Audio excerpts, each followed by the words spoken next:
So listen to the questions from the chapter. First question. Mendel failed to discover linkage. 4 chromosomes far apart, है ना? The offspring of a cross between two individuals differing in at least one set of character is called. The offspring cross थोड़ा ना पूछा. The offspring of a cross between two individuals differing in at least one set of characters. Polyploid, mutant, hybrid, variant. Polyploid, mutant, hybrid या variant. Variant. बच्चे, you can also unmute yourself and speak. Mayank, Tushar. Hybrid. Hybrid बोलते हैं. Simple से तो question है. अभी आपको हमने क्या बोला था उस दिन? मैंने इतनी बार हाइब्रिड हाइब्रिड टर्म यूज किया. क्वेश्चन बोल रहा है कि सिंगल एक करेक्टर के अंदर क्रॉस करवाया जो डिफर करता है सिंगल करेक्टर से. तो हमने एक सिंगल करेक्टर ले लिया, मोनो हाइब्रिड क्रॉस. इसका जो ऑफस्प्रिंग बनेगा उसको क्या बोलते हैं? हाइब्रिड. एम ही कंफ्यूज. 100 के क्वेश्चंस में भी कंफ्यूज हो जाओगे. किसने कहा? हाइब्रिड का मतलब क्या होता है? हाइब्रिड का मतलब क्या होता है? Mixture of the two characters of the parents. बस खत्म. ठीक है. F1 generation means first filial generation. Monohybrid cross is a cross between two individuals differing in one character. बस यही. Two individuals differing in one character. जो नहीं समझ आएगा पूछ लेना. ठीक है. स्पीड हो रहा है तो उसको स्लो चलवा लेंगे हम. हाँ तभी कह रही हूँ मैं. अच्छा. Mendel crossed tall and dwarf plants in F2 generation and obtained both the tall and dwarf plants. This indicates what? Blending of characters, atavism, non-blending of characters, recessive traits are not expressed. Mendel crossed tall and dwarf plants in F2 generation and obtained both the tall and dwarf plants. Non-blending. हाँ हाँ non blending हो रही है यहाँ पे. इसमें जो आपने पहले बोला था क्या था? Recessive traits are not express. वो तो हो तो रहा है. ड्वार्फ बना रहा है. ड्वार्फ बना तो रहा है. अच्छा. Next is when alleles of two contrasting characters are present together, one of the characters expresses itself during the cross while the other remains hidden. This is the law of purity of gametes, law of segregation, law of inheritance, law of dominance. आपको statement सुनी? नहीं सुनी. दोबारा सुनो. शिवम आप answer नहीं बोलो. चुप करो. हाँ चलो एक बार इनको पहले आंसर देने दिया करो फिर उसके बाद दिया. ठीक है. Okay. When alleles of two contrasting traits are present together, one of the characters expresses itself during the cross while the other remains hidden. This is what? Law of dominance. है ना. Capital T small T dominant वाला जो है वो अपना expression देता है. In genetics the use of checker board was done by. Who did the use of checker board? Checker board वो वाला पुन्नेट. तभी उसको बोलते हैं पुन्नेट स्क्वायर. ठीक है. हाँ वो बॉक्स बनाते हैं 4x4 का. बिल्कुल Punnett. British geneticist RC Punnett in 1927.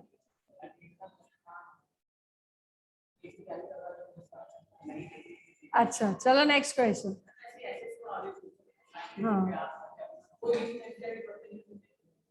हाँ एनसीईआरटी पढ़वानी है बस उन्होंने. हाँ जी. By seeing the ratio of F1 and F2 generation, Mendel proposed that something was stably passed down unchanged over successive generation and called this something as alleles, chromosomes, genes, factors. सबने अलग अलग answer दिए.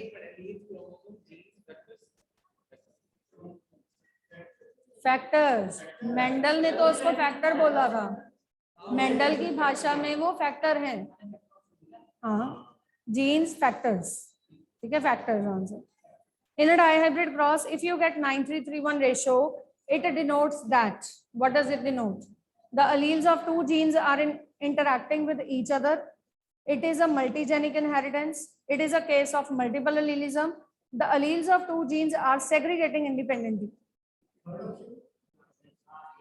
Last, segregating, क्योंकि ये हाँ law of independent assortment ही है, नाम ही इसका ये है। और उससे F2 जनरेशन का जो रेशो आया था वो 9331 आया था।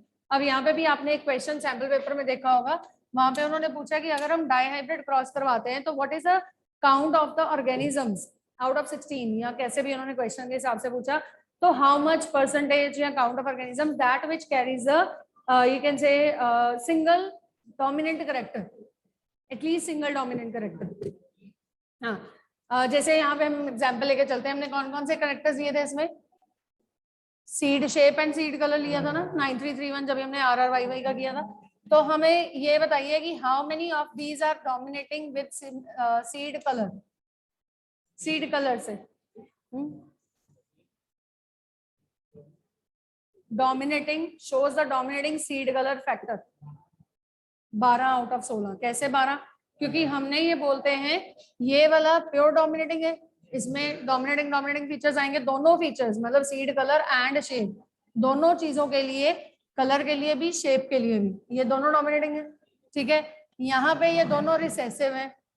ठीक है, इसमें एक डोमिनेटिंग दूसरा रिसेसिव है, इसमें पहले वाला जैसे ये हमने CS लिया ना, कलर और शेप। ठीक है, यहाँ पे कलर के लिए रिसेसिव हो जाएगा और शेप के लिए डोमिनेटिंग हो जाएगा। अब मुझे उससे पूछा कलर के लिए डोमिनेटिंग कितने हैं, तो ये भी कलर में डोमिनेटिंग है, ये भी कलर में डोमिनेटिंग है, ये भी रिसेसिव है, ये भी रिसेसिव। सो टोटल कितने हो गए हैं जी? हाँ, ये इंडिपेंडेंट असॉर्टमेंट का F2 रेशो है। ठीक है, और इसका क्वेश्चन आपको बोर्ड में भी आया होगा। F1 में तो 100% है, 100% हाइब्रिड्स, सारे ही हाइब्रिड्स होंगे वहां पे। तो यहाँ पे ये रेशो में उसे इस तरह से एक करेक्टर के बारे में पूछा। अब हमारी गलती क्या होती है, हम क्या करते हैं, हम सिर्फ 9 आउट ऑफ 16 बोलेंगे। हमारे को ये प्रॉब्लम है कि हम लोगों ने सिर्फ इसको डोमिनेटिंग लेके चलना है, पर उसने डोमिनेटिंग एक करेक्टर पूछा है जो कि दो चीजों में अवेलेबल है। समझ गए? अगर वो कहता कि सीड शेप में बताओ डोमिनेटिंग कितने हैं, कैसे? 12 ही होंगे, क्योंकि ये भी 9 और ये 3 12 रहेंगे, 12। ठीक है, सीड कलर में कितने रिसेसिव आएंगे?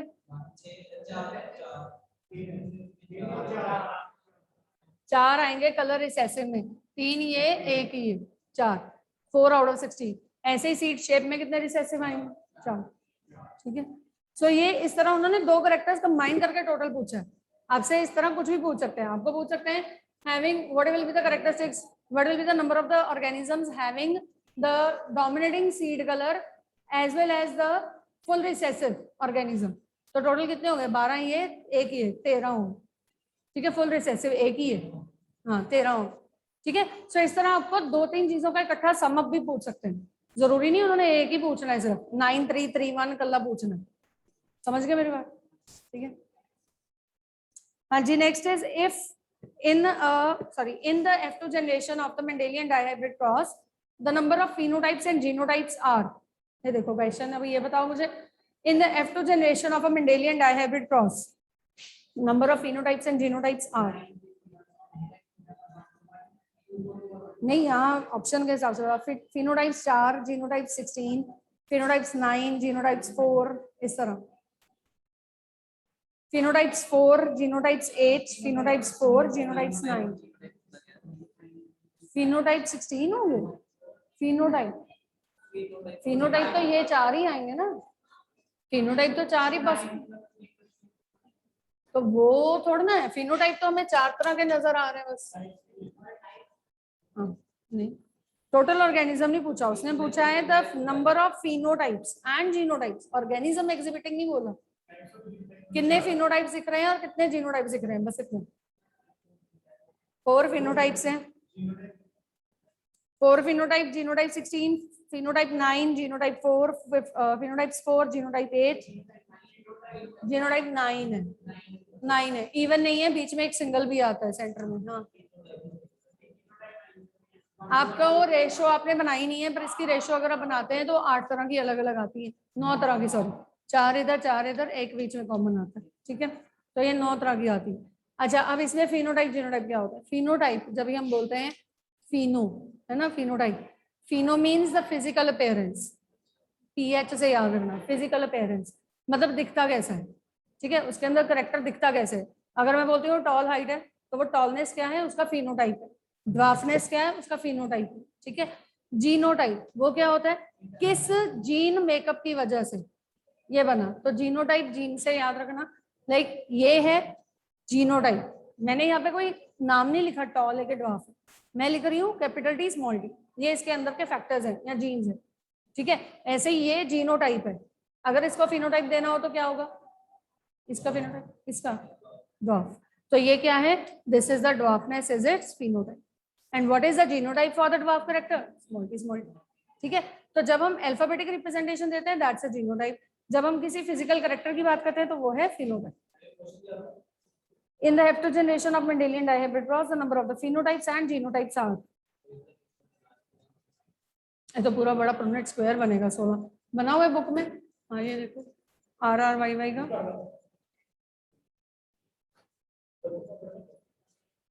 हाँ जी चलो नेक्स्ट क्वेश्चन।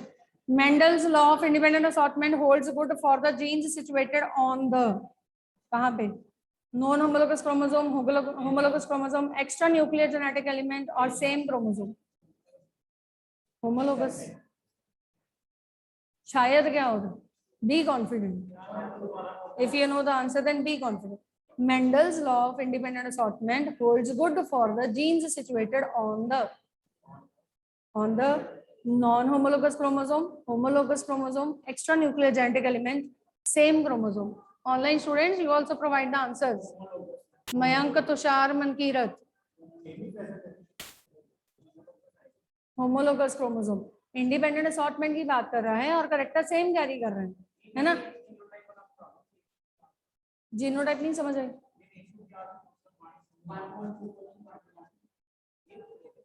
हाँ 9 होते हैं इसमें, 1 2 1 2 4 2 1 2 1। हाँ 16 तो ऑर्गेनिज्म है ना 4/4।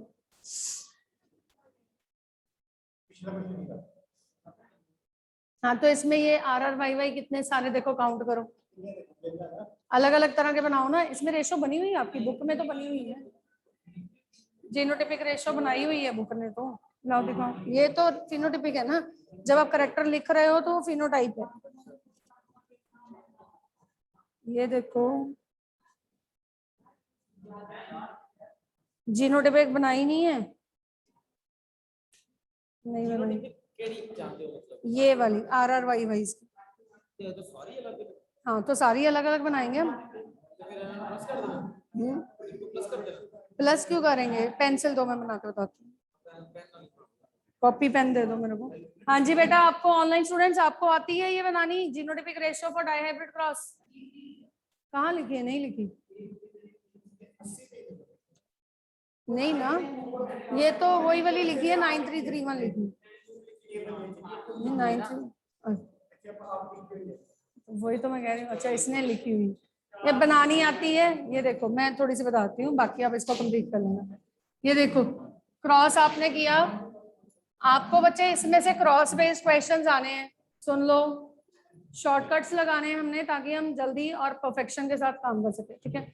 अब आपको क्वेश्चन आता है, कोई भी करेक्टर्स उसने बोल दिए, लेट से कोई भी 2 करेक्टर्स, जैसे अभी मैंने लिया seed colour and seed shape. ठीक है, नीचे बैठो, seed colour and seed shape. और अब ये हम बात कर रहे हैं डायरेक्टली F2 जनरेशन की, डायरेक्ट इसकी बात हो रही है, F2 बना रहे हैं। ये रिजल्टेंट किसका था, F1 का। हमें उसने बोल दिया कि 2 पेरेंट्स हैं, हेट्रोजाइगस हैं दोनों करेक्टर्स के लिए, seed colour seed shape, pod colour pod shape, flower colour flower position, किसी के साथ भी वो बात कर रहा है। ठीक है, किसी भी करेक्टर से बात करें, आपने डायरेक्ट फॉरवर्ड आपने क्या करना है, उनके मीट्स बनाने। आप क्रॉस बनाने में टाइम वेस्ट नहीं करोगे। ठीक है, हमारा मेन मुद्दा यहाँ पे क्या है, टाइम सेव करना है और अच्छे आंसर्स निकालने। ठीक है, जब हमारा टाइम सेव नहीं होता तो हमारे आते हुए क्वेश्चंस भी छूट जाते। डन। अब हम इससे सीधा अगर शुरू करेंगे तो हमारे मीट्स बनाने के लिए मैंने आपको पैटर्न बताया था। अगर हेट्रोजाइगस पेरेंट्स हैं तो हमारा पैटर्न क्या है, 2 बार अल्फाबेट्स को कैपिटल में लिखो, 2 बार स्मॉल में लिख दिया, कैपिटल आर स्मॉल आर अलग अलग करके मीट्स बना रहे हो ना। और दूसरे वाले करेक्टर को 1 time capital 1 time small, 1 time capital 1 time small, आगे चारों वेराइटीज। ठीक है, ये चारों वेराइटीज लाने का तरीका है, मैच करते बैठोगे तो टाइम वेस्ट होगा। ठीक है, ऐसे ही दूसरी तरफ लिख दिया, 2 बार कैपिटल 2 बार small, then one time capital one time small, one time capital one time small, done. ये गेमीट्स हो गए हमारे, क्योंकि दोनों पेरेंट्स एग्जैक्ट सेम थे ना, तो ये गेमीट्स हो गए, ठीक है। अब इसके बाद हमने बनानी है पुडनेट स्क्वायर। तो स्क्वायर जब हम बनाएंगे, अब इसमें क्या आता है, जैसे आपका एक्सेल शीट का एड्रेस होता है, रो number column number A1 B2 ऐसे लिखते हो ना, ऐसे ही अब आपने करना है, लेकिन आपने एक करेक्टर को इकट्ठा रखना है, आर्स को इकट्ठा रखो, वाइज को इकट्ठा रखो, ठीक है। सारे बॉक्सेस फिल करेंगे जब भी आप, तो आपके पास एक लास्ट में बॉक्स आएगा जिसमें स्मॉल आर स्मॉल वाई आएगा, ठीक है। एक आपके पास ये बनेंगे जिसमें capital R capital Y small y, ये चारों डायगोनल में बन जाते हैं, डन। अब जब आपने इसकी जीनोटाइप लिखनी है, बाकी सारा आप फिल कर लेना, इसको पूरा कंप्लीट करना, ठीक है। जब आप जीनोटाइप्स लिखते हैं, हम कैसे बनाते हैं इसको, हम फर्स्ट बॉक्स से स्टार्ट करेंगे। ये फर्स्ट बॉक्स है, कैपिटल आर कैपिटल वाई, इसको मैंने नंबर इनिशियल दे दिया 1, ये रेशो आ गया, ठीक है। Ratio of the genotype and the ratio of the number is well. अब सेकंड जो भी आया, capital R capital Y small y, वो यहाँ पे अलग है तो लिख दो यहाँ, और इसको नंबर फिर से डाल दो 1, ठीक है। इन केस ये दोबारा कहीं जाके रिपीट होता है, तो यहाँ पे हमने इसको 2 कर देना, समझ गए बात। 4 आएंगे हमारे ये वाले हाइब्रिड्स, ठीक है, ये सीधा जो आ रहे हैं हाइब्रिड्स, ये 4 आएंगे, ये पूरा रेशो कंप्लीट करते जाएंगे, एंड में आर वाई 1 आएगा, डन। रेशो इसकी क्या है, 1 2 1 2 4 2 1 2 1,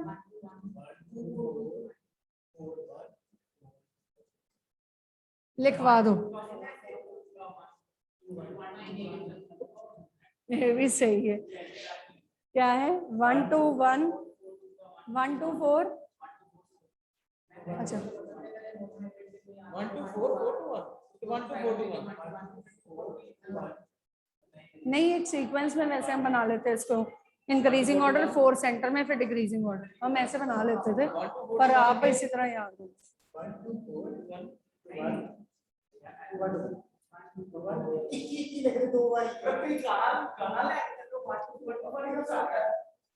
1 2 4 2 1 2 1 2 1, 3 times 21, हाँ 1 2 4 3 times 21, ऐसे ही 1 2 4 2 1 2 1 2 1, 9 हो गए, तो ये 16 टोटल बन रहे हैं,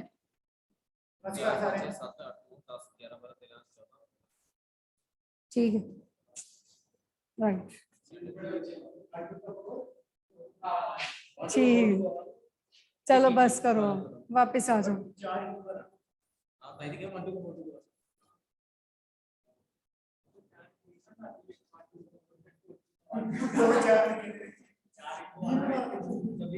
चलो बस अब आगे सुन लो। F2 generation is produced by F2 generation is produced by crossing F1 progeny with another plant having different traits, selfing the heterozygous progeny, selfing the parents, a cross between the recessive parents. Heterozygous progeny, progeny क्या होता है, offsprings की generation, the generation of offsprings, ठीक है।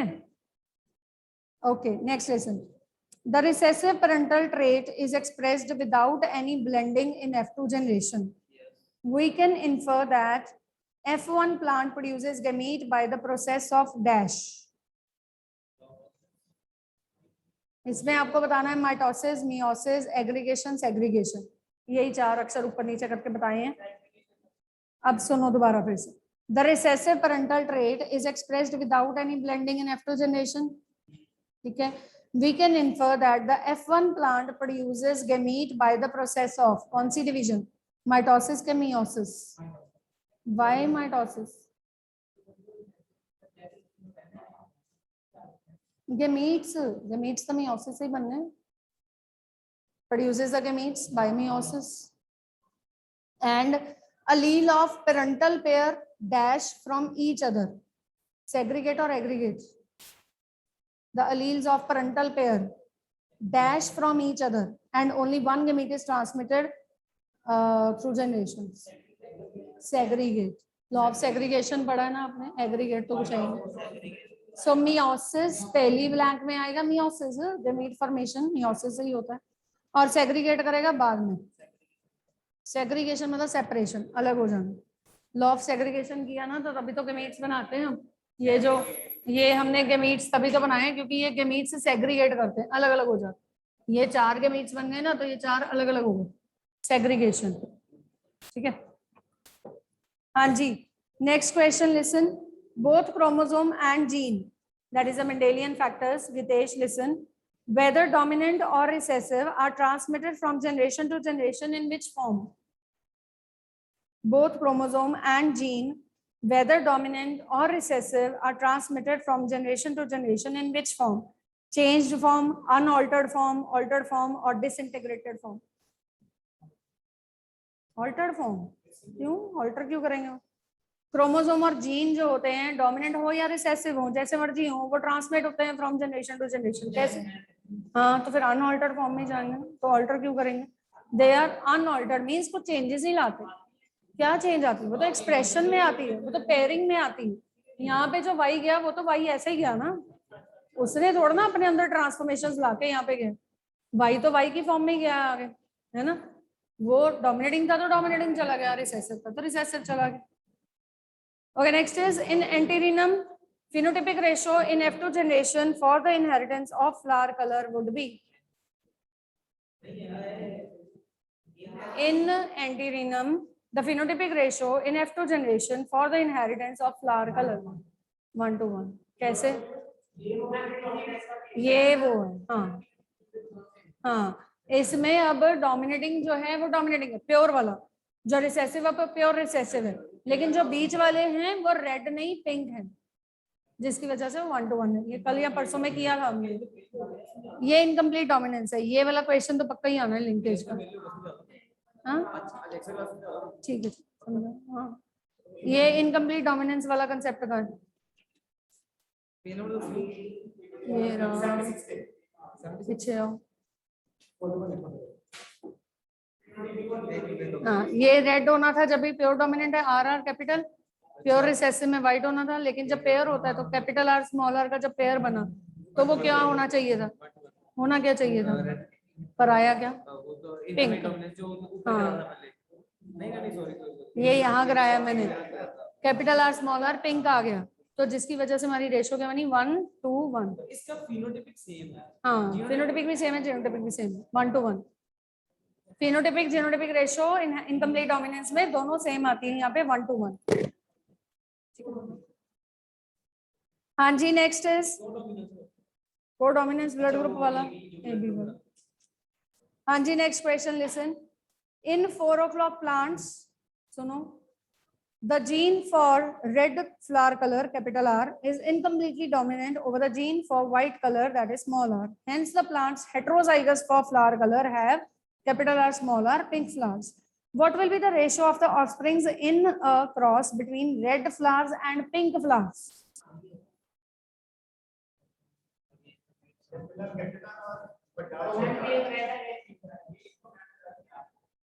आपका cross का ratio क्या आएगा? या परसेंटेज लिखा है यहाँ पे, between the red and pink, red and pink के बीच में क्या कलर आएगा?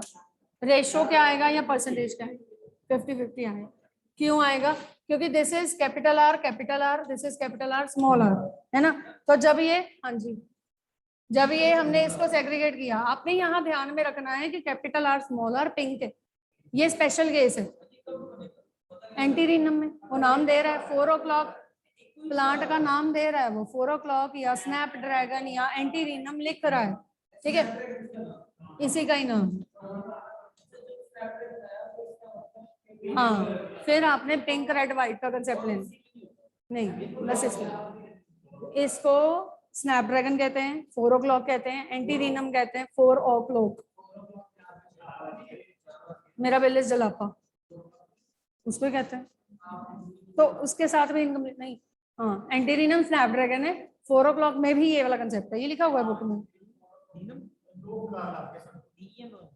एंटीरिनम नाम लिखा है, 1 मिनट ठहरो, कहाँ लिखा है ये बुक में? कहीं पे लिखा हुआ है। नहीं, नाम लिखे हुए हैं, 4 o'clock भी लिखा हुआ है। एनसीईआरटी में नाम नहीं लिखे हुए, ये वाले कहीं लिखे थे, एनसीईआरटी लिखा है, 4 o'clock भी लिखा हुआ है,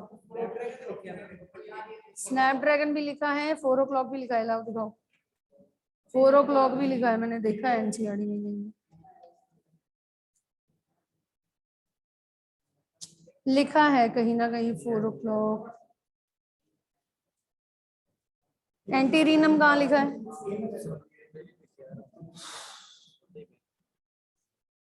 कि किसी रेफरेंस बुक में देखा होगा मेरे को।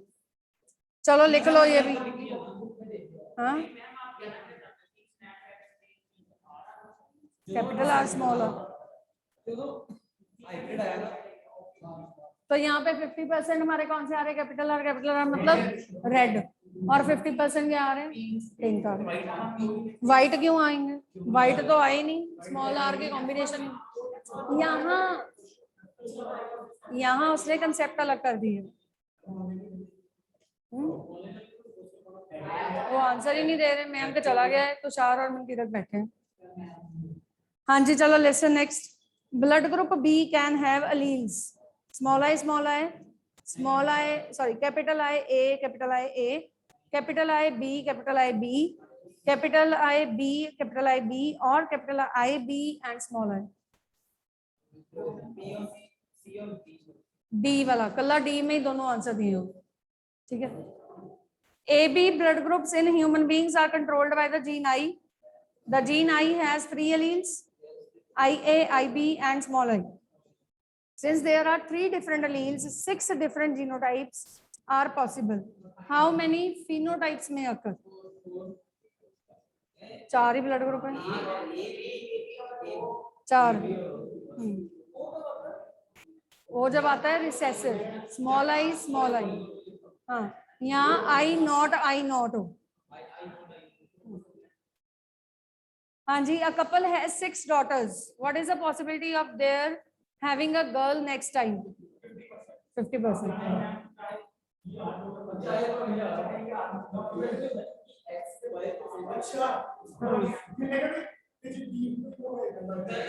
नहीं, यहाँ पे ह्यूमंस में आपने वो क्रॉस किया है XY वाला, वहां पे हमेशा 50% बॉयज या 50% गर्ल चाइल्ड के आने के चांसेस हैं, ठीक है। वो जितने मर्जी उसमें हो गए, अब ये नहीं सोचना कि 6 बारी चांसेस में डॉटर है तो अगले 6 चांसेस में वो बॉय है। चलो लिसन, चलो next question. If one parent belongs to A blood group and the other O blood group, their children possibly represent which blood groups? One parent represents A blood group, other O blood group, other parents, ठीक है, O blood group. What is their children possibly represents which blood group?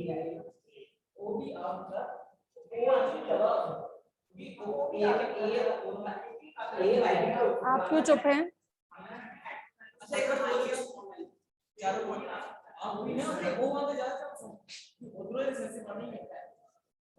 If one parent belongs to A blood group and the other to O blood group, their children possibly represents, बताओ, A alone, O alone, A alone, O alone, A and O, all of the blood groups, A and O. क्यों A and O? हाँ, वहां पे उसने signify नहीं किया, specially उसने बताया नहीं है कि जो पेरेंट ए है वो होमो है या हेटेरोजाइगस, ठीक है। वरुण गितेश इधर भी सुन लो, अलग ही बातें करी जा रहे हैं। Failure of 2 homologous chromosomes to separate and move towards opposite poles during anaphase 1 is called? Options के साथ क्यों ढूंढते हो उनसे? Failure of 2 homologous chromosomes to separate and move towards the opposite pole during anaphase 1.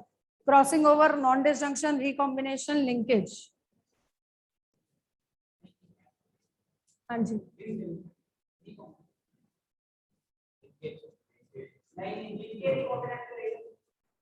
Crossing over, linkage, recombination, non disjunction. आपने Klinefelter Turner में किया नहीं तो फिर दैट इज अ फेलिंग ही है ना।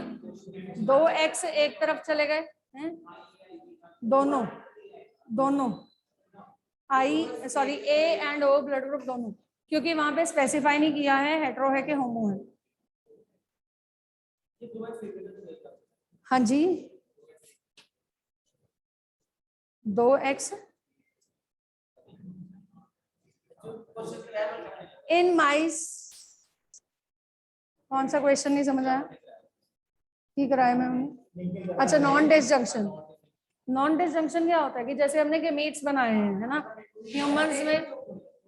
ह्यूमंस में आपने अभी एक कंसेप्ट किया 50% गर्ल्स एंड 50% बॉयज आते हैं ना, मेल चाइल्ड फीमेल चाइल्ड, ठीक है।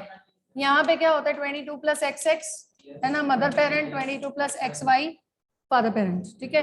गेमीट्स बनेंगे 11 + X 11 + X, इधर क्या बनेंगे 11 + X 11 + Y। ये तो हुआ जब ये अलग अलग हो रहे हैं, अगर ये अलग ना हो तो क्या होगा, ये X इधर इकट्ठे हो गए, यहाँ नहीं आए, ये X अलग नहीं हुए। यही तो दोनों सिंड्रोम्स आपने पढ़े हैं, क्लाइनफेल्टर और वो टर्नर, ये डिसऑर्डर्स, ठीक है। ये दोनों एक्स जो हैं ये इकट्ठे इधर चले गए, दूसरे में गया ही नहीं, ओ नहीं है खाली है, ये ओ नहीं है, दिस इज मींस नॉट खाली, तो दैट इज उसके अंदर डेफिशिएंसी आएगी ना। अगर ये दोनों मिल जाते हैं हाँ तो ये 22 + X नॉट होगा, यहाँ पे फीमेल करेक्टर्स होंगे लेकिन ये स्टेराइल होएगी, फीमेल फर्टाइल नहीं होगी, हाँ फर्टिलाइजेशन पॉसिबल नहीं होगी। ऐसे में ही अगर ये दोनों मिक्स हो जाते हैं तो ये क्लाइनफेल्टर बनाते हैं, क्या होता है वो 22 + X XY, हाँ ये 47 क्रोमोसोम हो गए, ये 45 रह गए, ये क्लाइनफेल्टर है, ये टर्नर्स है। क्लाइनफेल्टर्स सिंड्रोम, ठीक है, this is Turner syndrome. Turner में 45 क्रोमोसोम्स होंगे, 46 होता है ना नॉर्मल, टर्नर में 45 होंगे और क्लाइनफेल्टर में 47 होंगे, ठीक है। हाँ जी क्लियर। हाँ जी नेक्स्ट क्वेश्चन पूछूं, डन हो गया, टाइम ओवर, चलो विल कंटिन्यू टुमारो देन। हाँ जी Tushar Mankirat, you want to ask anything?